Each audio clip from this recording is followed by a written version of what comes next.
Let me digress a bit. The Director General spoke about the work the ministry is doing relative to bridging the digital gap and divide on the basis of connectivity cost. I've been trending over the weekend on Twitter, not necessarily for my looks or my work, but absolutely because, whether orchestrated or otherwise, people think that data prices must be cheaper by the stroke of my pen. Let me be clear about this, and because the media is here, the Director General has spoken about the work that we're doing. I set up a committee in February, and people failed to listen to exactly what we set out to do with that committee. When I set up that committee, I did not say that in 14 days that committee was going to reduce data prices. That committee included telecom companies, the regulator, and sector players. The committee's mandate in 14 days was to develop a roadmap that would lead to the drop in data prices. A roadmap. A roadmap does not mean that in 14 days data prices would have dropped. In 13 days, that committee, working without receiving a penny from the taxpayers' coffers, delivered a roadmap. On the basis of that roadmap, I made the Director General of the NCA and the regulator engage with stakeholders. There's a CEO of one of the telecom companies here, on what we could do in the immediate, in the medium term, and the long term. Look, we're dealing with 8 years of distortion of the market. I wish I could fix it arbitrarily, but it takes a very calculated attempt not to create further distortions by acting irrationally. And so to the young people of our country and the people of this country, my promise was that by the end of this year, we would see prices of data drop. And I remain committed to it. We will deliver on that, but trust the process. I trust the technical competence of the regulator to work with the telecom companies to ensure the viability of the businesses, but also ensure that we get better value for what we are paying.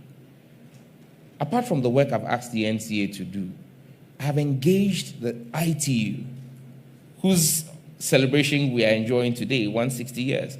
I spoke with Dr. Cosmo Zavazava, who is the head of BDT at the ITU, and have tasked the ITU to do an independent study of tariffs in Ghana and present a report to us in 8 weeks so that we can align that study's report with what the NCA's report is and then take an informed policy decision.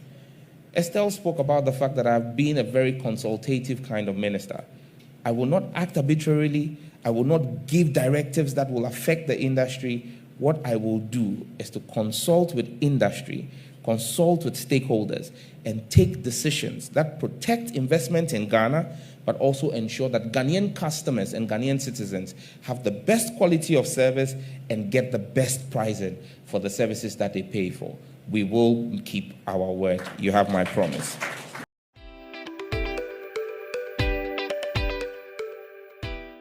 Ghana is center of the world, but a couple of issues, the infrastructure. So for example, you need reliable, accessible, affordable data for this to work. A lot of people believe that data costs are still very high. The main service provider's network appears clogged. So even if BPOs came here to set up and these people get employed, the slow pace of our data, how expensive it is, will probably give Ghana a disadvantage compared to other comparative countries. So what's your assessment of that issue and how are you going to deal with it? I agree that data should be and can be cheaper. And that's why I set up the data pricing committee. I gave them a 14-day mandate. They delivered their report in 13 days. Their report was a roadmap to achieving this. There's short-term, medium-term, and long-term policy plans that will be put in. The regulator is currently working with the MNOs to roll out some of the short-term measures. Part of that is, and even quality of service. Part of that is the reason why I granted MTN tech neutrality and granted them additional spectrum. I've made an additional offer of spectrum to Telecom as well to improve their network, because the truth of the matter is the networks are congested. And once the networks are congested, it affects quality of service. So I'm providing them more spectrum, and I'm going to drive a hard demand for quality of service. Failure to meet the quality of service now that I've given them tech neutrality and additional spectrum will result in very stiff fines. I agree with that, but 2 points. AT and Telecel were both given tech neutrality 2 years ago. Yes.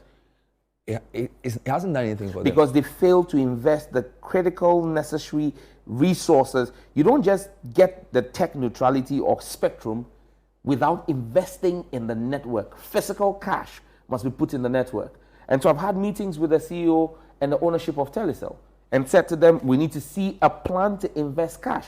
You see, people must bear in mind, and that's why I said, look, it's been, 60-something odd days? I'm dealing with 8 years of rotten mismanagement at the ministry. Before Telecel came into Ghana, there were conditions that were supposed to have been met. Those conditions were not enforced by my predecessor and by the previous government. There was critical investment that ought to have been put in the network, was not done. 80, an illicit marriage between two failing companies, Airtel and Tigo. Private investors who failed to invest in their businesses for 5 years.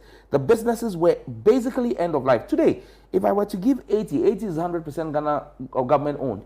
If I were to give 80 5G spectrum today, they can't use it because their network cannot even support 4G. The core and billing are end of life. They support only 3G because nobody made a critical investment. We should not have stepped in the way we did. So what should the minister have done with Airtel and Tigo?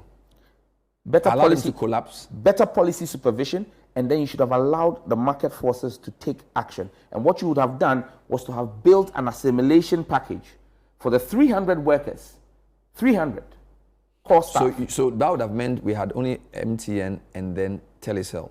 If we are to follow that trajectory, if she was to follow that trajectory. If you look at the size of our market, any business that's operating below 30% market share will not survive. From what you're saying, only MTN will survive because the latest numbers I have, if you guys can put it up, for all the 3 categories, voice, revenue, market share, MTN has 86, Telecel has 11, the other 2 have 3. Customer market share, 81, 8. So basically, if what you're saying is true, in 3 years' time, only MTN will exist. This is a result of poor policy decision by the previous minister. No problem.